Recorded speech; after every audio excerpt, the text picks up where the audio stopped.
Hey, what's going on? It's your boy BT, and I came here to talk some NFL with the thousands of True School Sports subscribers. Now, it's week 2, so I'm finally doing my coverage for some of the games that I had a chance to watch. I watched 2 games just now. I was watching them kind of simultaneously at a sports bar nearby where I live. I watched the Panthers, the Carolina Panthers, San Francisco 49ers game, of course, because the Panthers are my team.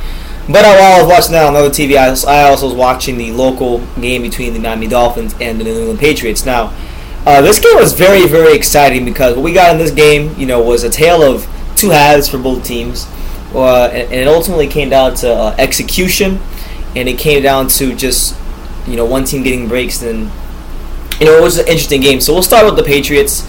Obviously, this was a game for Jimmy Garoppolo, second game of his career, and he looked really, really, really impressive in this game.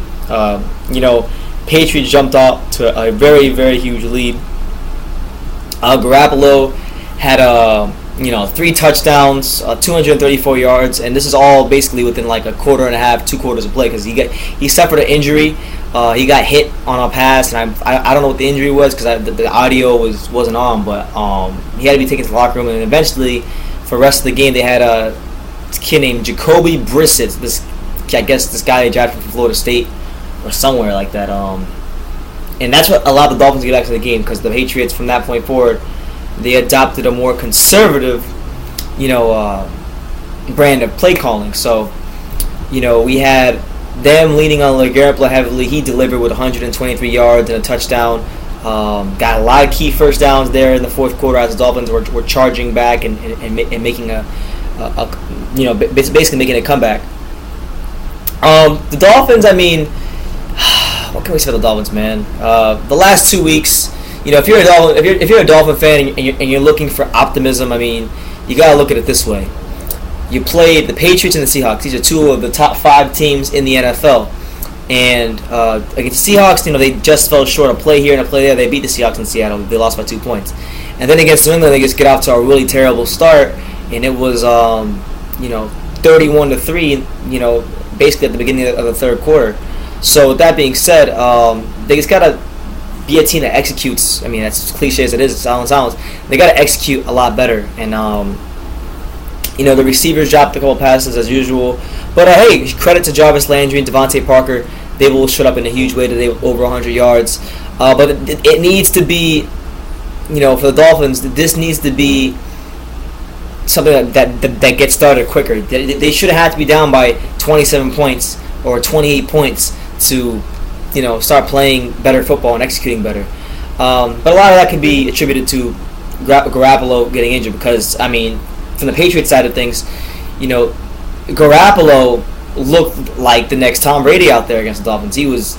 It seemed like everything he threw was obviously the passes were being completed and they were being completed for long yards, and he averaged about just under 9 yards per completion today. So Garoppolo, I think the Patriots, if the injury isn't serious, I think they're in a good position with him. They're 2-0 now. A lot of people were saying they'd go 0-4, and here they are halfway through the suspension for Tom Brady, and they're still undefeated. Now, you look at the Patriots, and I gotta say this about the Patriots. They did a great job today forcing turnovers. Their defense looks much improved. To be honest with you, to me at least, I really don't it just looks better. It just looks better, honestly.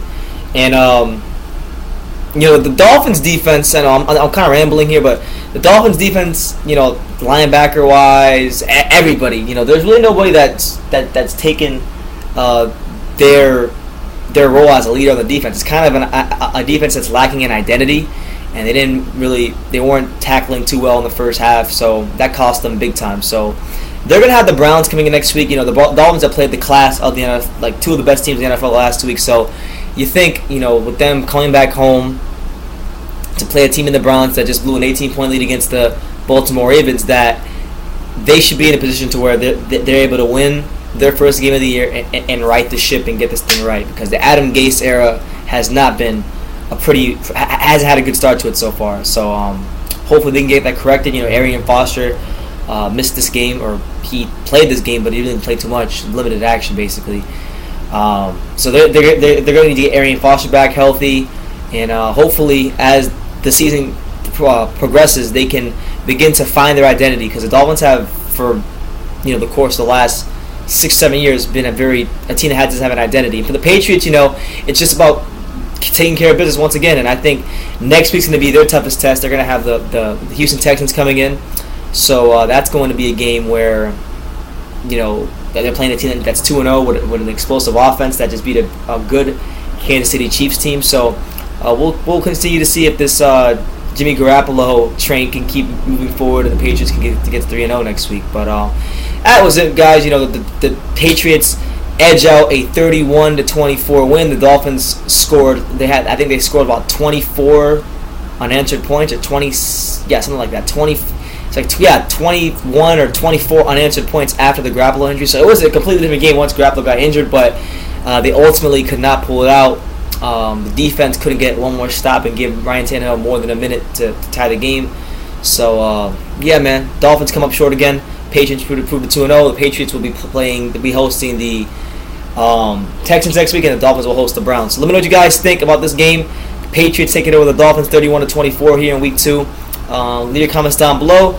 Take the time to subscribe, and you can love me or you can hate me, but I'm just a kid from Dang It. So until next time, take care, guys.